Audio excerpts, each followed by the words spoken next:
கிறிஸ்து இயேசுவுக்குள் அழைக்கப்பட்ட எல்லோருக்கும் ஸ்தோத்திரம். இன்றைய தேவ வசனம் லூக்கா 12:21. தேவனிடத்தில் ஐஸ்வர்யவனாயிராமல் தனக்காகவே பொக்கிஷங்களை சேர்த்து கொள்கிறவன் இப்படியே இருக்கிறான். அதுக்கு முன்னாடி வசனத்தை நம்ம படிச்சாதான் இந்த வசனத்தோட விளக்கம் தெரியும். தேவன் அவனை நோக்கி, மதிக்கெட்டவனே, உன் ஆத்துமா உன்னிடத்திலிருந்து இந்த ராத்திரியிலேயே எடுத்துக்கொள்ளப்படும். அப்பொழுது நீ சேகரித்தவைகள் யாருடையதாக இருக்கும் என்றார். இந்த உலகத்துல நம்ம ஓடி ஓடி சம்பாதிக்கிறது எல்லாமே, பொருட்கள் எல்லாம் எதுக்கு தேவை என்பதை நம்ம அறியாம இருக்கிறதுனாலதான் அந்த பொக்கிஷம், இந்த உலகபூர்வமான தேவைகளுக்கு பின்னாடியே நம்ம அழைச்சிட்டோம். அதே தான் மத்தேயுல என்ன சொல்றாருன்னா, உன் பொக்கிஷம் எங்க இருக்குதோ அங்கதான் உன்னுடைய இருதயம் இருக்கும் அப்படின்றார். மத்தேயு 6:21, உங்கள் பொக்கிஷம் எங்க இருக்கிறதோ அங்கேயே உங்கள் இருதயம் இருக்கும். இப்ப தேவன் நம்மள்ட்ட எங்க பாக்குறாரா, நம்மளுடைய இருதயம் முழுதுமாக கடவுளை தேடுவதில் மட்டுமே இருக்கணும். அவருடைய வார்த்தைகளை வாஞ்சித்து அதன்படி நடக்கிறது தான் இருக்கணும். அதன்படி நடக்கும்போது உங்களோட ஐஸ்வர்யம் பெருகும். அந்த ஐஸ்வர்யம் மற்றவர்களுக்கு உபயோகப்பட்டு அவர்களும் தேவனிடத்துல நம்ம திருப்பி கொண்டு வரத்துக்கு, நம்மளுடைய கனிகளான இந்த ஐஸ்வர்யம் அது அவங்களை திருத்தி தேவனிடத்தில் கொண்டு வரதற்கு உபயோகமா இருக்கணும்ன்றதுதான் தேவனுடைய ஆசீர். அவருடைய வசனங்களை கேட்டு அவருடைய வழிகளில் நடப்பதே அவருடைய சித்தம்.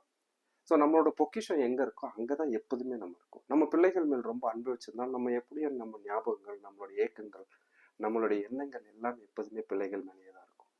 அதே ஒரு மனிதன், அதே ஒரு பெரிய பிசினஸ்மேன் அப்படின்னா, அவன் அந்த பிசினஸை பெருக்கிறதுல அதிக நேரம் அவன் கவனம் செலுத்துறான்.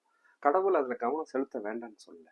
ஆனால் கவனம் எதுல, அது வாழ்க்கைக்குரியதை விட அதிகமாக கடவுளை தேடுவதும் அவருடைய வார்த்தைகளையும் அவருடைய எண்ணத்தின்படியும் அவருடைய சித்தத்தின்படியும் வாழ்வதே தேவனிடத்தில் ஐஸ்வர்யமாக இருக்கிறது.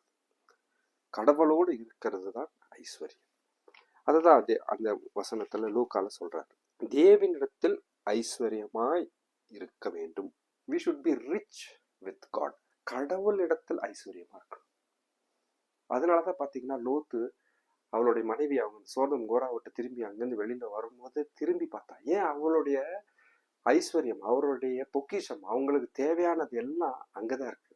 கடவுளுடைய வார்த்தைக்கு விரோதமாக திரும்பி பார்த்தவொடனே உப்புக்கெல்லாம் மாறிட்டாங்க. இன்னைக்கு நம்மளுக்கு அப்படி இல்லை. நம்ம வழி தவறி போனா நம்ம எந்த விதத்திலையும் இம்மிடியட்டா நமக்கு ஒரு பனிஷ்மெண்ட் கிடையாது. ஏன்னா இயேசு கிறிஸ்து நம்மளை எல்லாத்தையும் விடுவித்திருக்கிறார்.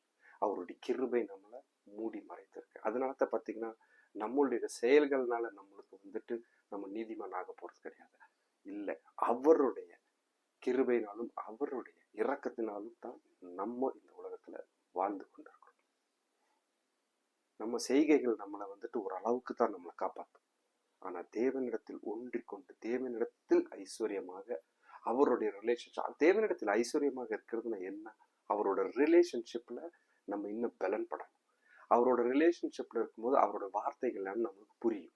அவரோட வார்த்தைகள் புரியும் போது அந்த வார்த்தைகளை கொண்டு நம்மளால் நடக்க முடியும். அந்த வார்த்தைகளை கொண்டு நம்ம நடக்கும்போது நம்ம வழிகள் எல்லாம் வெளிச்சமாக மாறும். நம்ம வெளிச்சத்துல போகும்போது தவறி விழமாட்டோம்.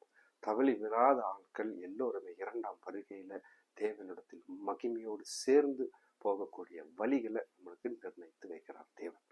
கடவுளோடு நம்ம இணைந்து நிற்கும் போது நம்மளுடைய சந்ததிகள் அதையே பின்பற்றி வரும். இஸ்ரவேல் கர்த்தர் அவர்களை வழி நடத்தி கொண்டு போகும்போது எத்தனை டைம் அவரை மறுதளித்தாங்க, எத்தனை டைம் முறுமுறுத்தாங்க, எல்லாத்தையும் பொறுத்துக்கிட்டார். ஆனா கடைசியாக ஒரு டைம் வரும்போது அந்த முறுமுறுப்புக்கு ஏற்றவாறு அவங்கள அப்படியே விட்டுட்டார். அதனாலதான் 40 வருஷங்கள் அலைஞ்சு திரிஞ்சு எத்தனை தலைமுறைகள் அங்கே மாண்டு போயிட்டு. ஆனா இன்னைக்கு கடவுள் நம்ம அவருடைய ஐஸ்வர்யம், அவரோட ரிலேஷன்ஷிப்புக்குள்ள அழைக்கிறார். இன்னைக்கு நம்ம அதை அறிந்து கொள்வோம். கடவுளோடு இணைகிற அந்த வழிகளில் சேர்ந்து கொள்வோம். உலகபூர்வமான தேவைகள் வேணும், அதுவும் கடவுளுடைய ஆசீர்வாதம் தான். ஆனா அதுல நம்மளுடைய இருதயம் முழுசாக போய் பற்றி கொள்ளக்கூடாது. அதையே பிடிச்சுக்கிட்டோம்னா கடவுளுடைய சித்தத்தின் பிரகாரம் நடக்கிறது மறைந்து போயிடும், நடக்க முடியாது. அப்படி போகும்போது தான் நம்ம உலகத்துல விழுந்துடும். நம்ம விழாத மக்கள், எழுந்து நிற்கக்கூடியவர்கள், காலூன்றி நிற்கக்கூடியவர்கள், சத்தியத்தினால் இடை கட்டினவர்கள், நம்மளுக்கு எல்லா பாதுகாப்பு. நம்ம பாத்தீங்கன்னா we have got all the armor of God. நம்ம எல்லா சர்வாயுதங்களையும் கடவுள் கொடுத்துருக்கிறாரு. அது எல்லாம் பிடிச்சிட்டு போகணும். அதெல்லாம் நம்ம உடுத்தி கொள்ளணும். அதை உடுத்தி கொள்றதுக்கு தேவனுடைய ஐஸ்வர்யம், அவருடைய ரிலேஷன்ஷிப்ல இன்னுமாக போகும். ஸோ தேவனுடைய அழைப்பு, அவருடன் ஐஸ்வர்யத்தில் இணைந்து கொள்வோம். இந்த நாள் ஐஸ்வர்ய நாளாக, நல்ல ஒரு சந்தோஷமான நாளாக, தேவன் சித்தத்தின்படி அவருடைய எல்லா ஆசீர்வாதம் இன்று நம்மளுக்கு இருக்க வேண்டும் என்று ஜெபிக்கிறேன், பிரார்த்திக்கிறேன். ஆமென்.